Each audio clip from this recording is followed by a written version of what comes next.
This boy ain't liking this rain, y'all, and neither is this girl. They cannot stand the thundering and lightning, can you, Hanky Panky and Miss Bear? Oh my goodness. Good morning, community. Jill here with North Texas Vegetable Gardening, Canning Recipes, a little bit of everything.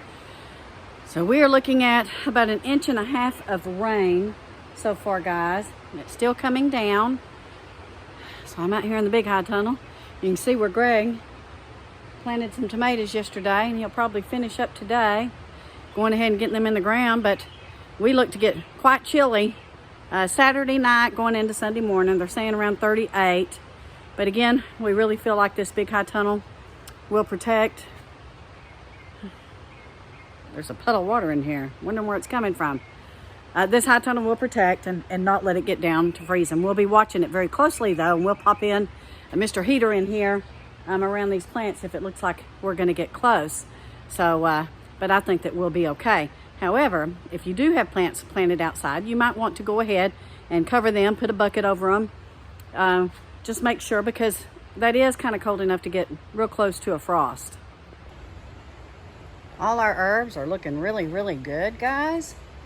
We got more going, but they are liking their place here, and they are coming up nicely.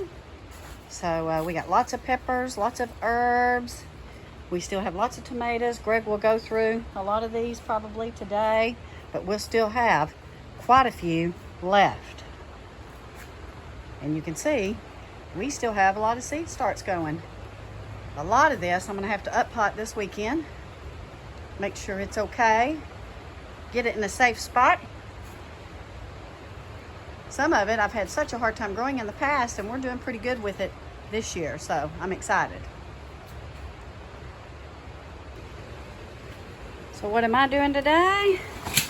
We're going to be pickling some beets. So I'm out here pulling beets that I think are a good size for me to get going. And then I'll leave. Let's look here. It looks like I got some damage on this one. Let's see. Well, maybe not, but looky there.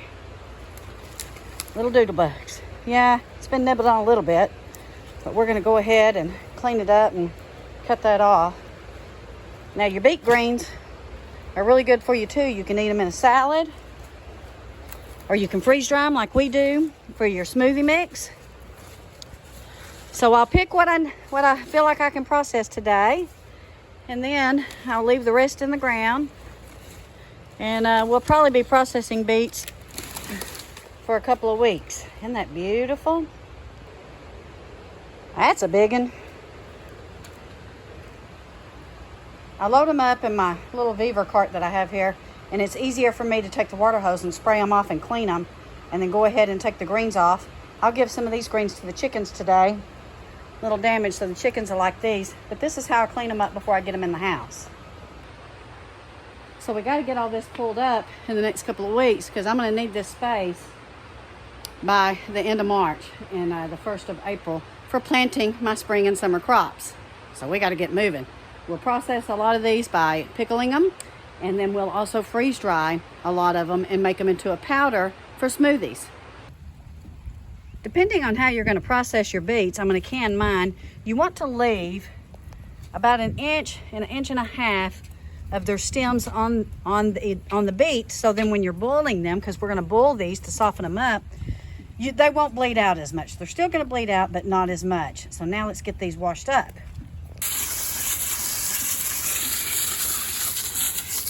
We want to get as much of the mud and the dirt off of them as we can before we take them in the house and throw them in a pot of water. This is a much cleaner, easier way for us, guys. I used to take them in and scrub them off really good, but man, it makes a mess. Be sure and save your greens, because Greg's probably going to use these greens to make him some bokashi buckets for us to have fertilizer, probably in about 28 days, honey? 21 days. 21 days. So yeah, we'll use this. You can either put it in your compost, you can make you a bokashi bucket, you can feed it to your chickens. I've already given the girls some this morning, so we don't want to waste this.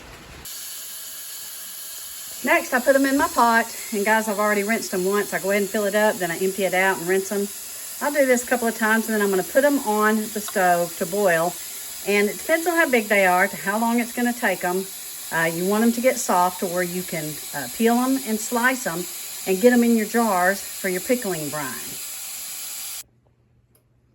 I'm popping my temperature up to high just to get it boiling, guys. You can see my pot is very, very full. It'll be okay, though, because I can dig in and take them out as they soften. This is probably going to take maybe 30 to 45 minutes just to get the water up to a boiling temp, to where then it's going to soften these up.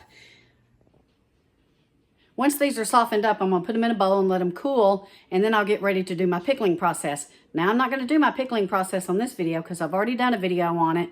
It's a super easy, like a 3-minute video that I'm going to put in the link down below, and you guys can jump right from this one to that one if this is what you're going to do with your beets.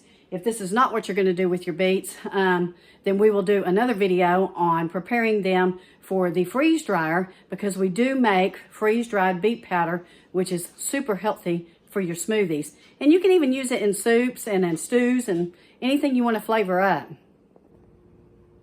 So we got a lot going on today.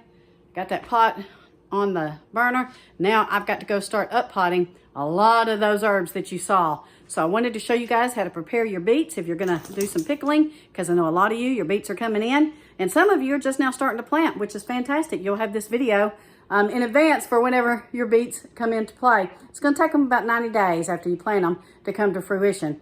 We love you guys. We'll see you soon. I'll let you know what's going on this weekend. Thank you for watching. Be sure and hit that subscribe. Bye-bye.